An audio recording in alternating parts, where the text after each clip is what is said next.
Salam əziz dostlar. Riyadan qurtulmağın yollarından, üslublarından biri də Allaha dua eləməkdir. Dua eləyəsən ki, ilahi, bu riya xəstəliyindən mənim canımı qurtar. Bu riyadan sənə sığınıram. Bildiyim yerdə və bilmədiyim yerdə, hallarda, hər halda nə qədər ki məndə bu problem var, mən sənə yaxınlaşa bilməyəcəm, səndən daim uzaq olacağım, başqalarına sənə şərik qərar verəcəyəm.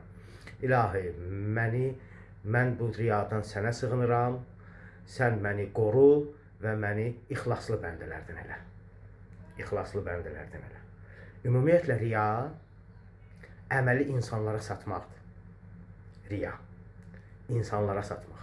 Amma ixlasla olan əməl isə yalnız həmin əməli Allaha aid etməkdir.